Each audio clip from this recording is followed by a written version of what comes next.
ഇന്ന് നമ്മൾ ഹാൻഡ് എംബ്രോയ്ഡറിയിലെ ഏറ്റവും യൂസ്ഫുള്ളായ ഒരു സ്റ്റിച്ചാണ് പഠിക്കാൻ പോകുന്നത്. അതായത് സ്റ്റെം സ്റ്റിച്ച്. ബിഗിനേഴ്സ് ആദ്യം പഠിക്കേണ്ട സ്റ്റിച്ചിൻ്റെ ലിസ്റ്റുകളിൽ ഒരു പ്രധാന സ്ഥാനം ഈ സ്റ്റെം സ്റ്റിച്ചിനുണ്ട്. ഇനി നമുക്ക് സ്റ്റെം സ്റ്റിച്ച് എന്താണെന്ന് നോക്കാം. ഇതൊരു ഔട്ട്ലൈൻ സ്റ്റിച്ചാണ്. പ്രധാനമായും curve line, flower stems, leaves outline, lettering എന്നിവയ്ക്കാണ് ഇത് കൂടുതലായി ഉപയോഗിക്കുന്നത്. ഈ സ്റ്റിച്ച് ചെയ്താൽ ഡിസൈൻ വളരെ സ്മൂത്തായിട്ടും എലഗൻ്റ് ആയിട്ടും നമുക്ക് തോന്നും.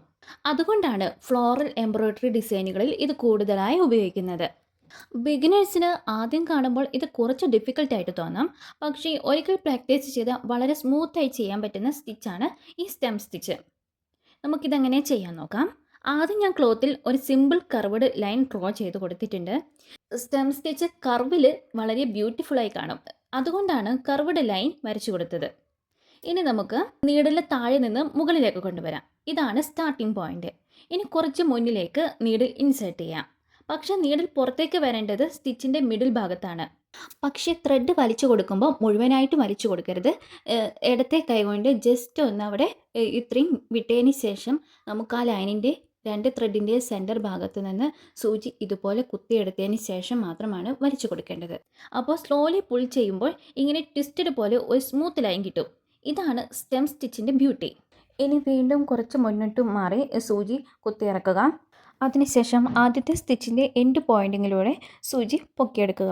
ഇവിടെയും ആദ്യം ചെയ്ത പോലെ തന്നെ ഇടത്തെ കൈകൊണ്ട് ത്രെഡ് ഹോൾഡ് ചെയ്ത് പിടിക്കുക. ആ മിഡിൽ പോയിന്റിൽ നിന്ന് സൂചി കുത്തിയെടുക്കുക. ശേഷം വലിച്ചു കൊടുക്കുക. ഇങ്ങനെ ഇതേ പ്രോസസ്സ് റിപ്പീറ്റ് ചെയ്യാം. ഇവിടെ ഏറ്റവും ഇമ്പോർട്ടൻ്റ് ആയ കാര്യം ത്രെഡ് സെയിം സൈഡിൽ മെയിൻറ്റെയിൻ ചെയ്യുന്നതാണ്. ഞാനിവിടെ ത്രെഡ് ലെഫ്റ്റ് സൈഡിലാണ് വെച്ചിരിക്കുന്നത്. അപ്പോൾ മുഴുവൻ സ്റ്റിച്ച് ചെയ്യുമ്പോഴും സെയിം സൈഡിൽ തന്നെ വേണം. ത്രെഡ് സൈഡ് മാറിയ സ്റ്റിച്ച് അൺഈവനായി കാണും. അതുകൊണ്ട് കൺസിസ്റ്റൻസി വളരെ ഇമ്പോർട്ടൻ്റ് ആണ്. ബിഗിനേഴ്സ് ചെയ്യുന്ന മറ്റൊരു മിസ്റ്റേക്കാണ് സ്റ്റിച്ച് സൈസ് ചേഞ്ച് ആക്കുന്നത്. ഒരു സ്റ്റിച്ച് വലിയതും അടുത്തത് ചെറുതും ആക്കാതെ ഓൾമോസ്റ്റ് സെയിം സൈസ് മെയിൻറ്റെയിൻ ചെയ്യാൻ ശ്രമിക്കുക. ത്രെഡ് വളരെ ടൈറ്റായി പുൾ ചെയ്യാനും പാടില്ല. സോഫ്റ്റായി ചെയ്യുമ്പോഴാണ് സ്റ്റിച്ച് നീറ്റായി കാണുന്നത്. ബിഗിനേഴ്സ് ആദ്യം സ്ട്രെയിറ്റ് ലൈൻ പ്രാക്ടീസ് ചെയ്യുക. അതിനുശേഷം കർവ് പ്രാക്ടീസ് ചെയ്താൽ മതി. അപ്പോഴാണ് ഹാൻഡ് കൺട്രോൾ ഇമ്പ്രൂവ് ആകുള്ളൂ. പ്രാക്ടീസ് ചെയ്തുകൊണ്ടിരുന്ന സ്റ്റിച്ച് ഓട്ടോമാറ്റിക്കായി നീറ്റായി വരാൻ തുടങ്ങും. ഇനി നമ്മൾ ഹാൻഡ് എംബ്രോയ്ഡറിയിലെ ഏറ്റവും ബ്യൂട്ടിഫുള്ളായ സ്റ്റിച്ചുകളിൽ ഒന്നായ ചെയിൻ സ്റ്റിച്ചാണ് പഠിക്കാൻ പോകുന്നത്.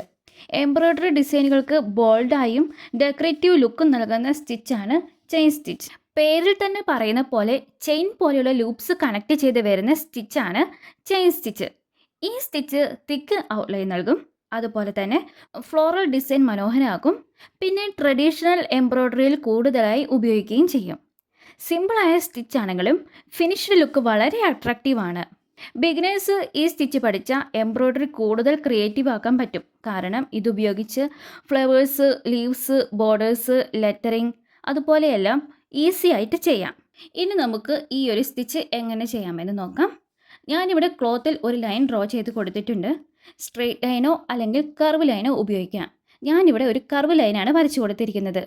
ഇനി ത്രെഡ് എടുക്കുമ്പോൾ നമുക്ക് ഇഷ്ടമുള്ള സ്ട്രാൻഡ്സ് എടുക്കാം. ഞാനിവിടെ ഇഷ്ടമുള്ള എന്ന് വെച്ചാൽ ഡിസൈനുകൾക്ക് അനുയോജ്യമായ രീതിയിലുള്ള സ്ട്രാൻഡ്സ് വേണം എടുക്കാൻ. ഞാനിവിടെ 3 സ്ട്രാൻഡ്സ് ആണ് എടുത്തിരിക്കുന്നത്. നീഡിൽ താഴെ നിന്ന് മുകളിലേക്ക് കൊണ്ടുവരിക.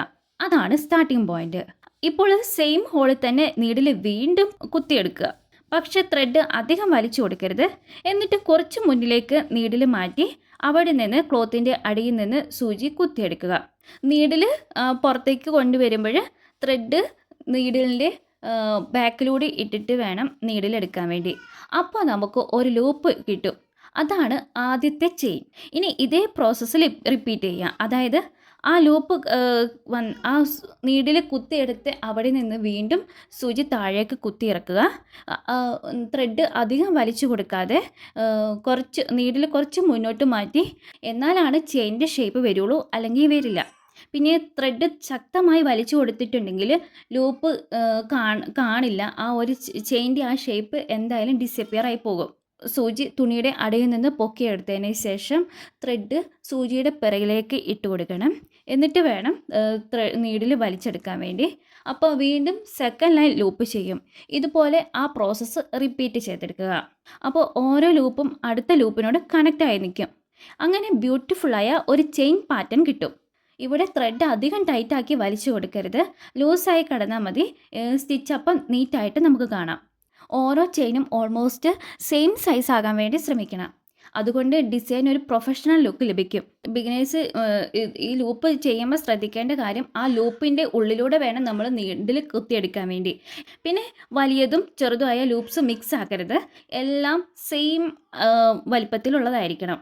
പിന്നെ ഈ സ്റ്റിച്ച് ഉപയോഗിച്ച് നമുക്ക് ഫ്ലവറിൻ്റെ പെറ്റൽസ് ചെയ്യാം, അതുപോലെ തന്നെ ബോർഡേഴ്സ് ചെയ്യാം, നെയിം എംബ്രോയ്ഡറി ചെയ്യാം, ട്രഡീഷണൽ പാറ്റേൺസിനുള്ളതൊക്കെ ചെയ്യാം.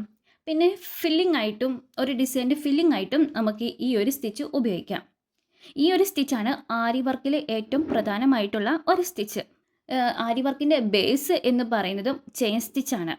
ഇത് നമുക്ക് ബിഗിനേഴ്സ് ആദ്യം ചെയ്യേണ്ടത്, ആദ്യം സ്ട്രെയിറ്റ് ലൈൻ പ്രാക്ടീസ് ചെയ്യുക, പിന്നെ ഒരു കർവ്ഡ് ലൈൻ പ്രാക്ടീസ് ചെയ്യുക, അതിനുശേഷം ഒരു സർക്കിൾ പ്രാക്ടീസ് ചെയ്യുക, അതിനുശേഷം ഫ്ലോറൽ ഡിസൈനും ട്രൈ ചെയ്യാം.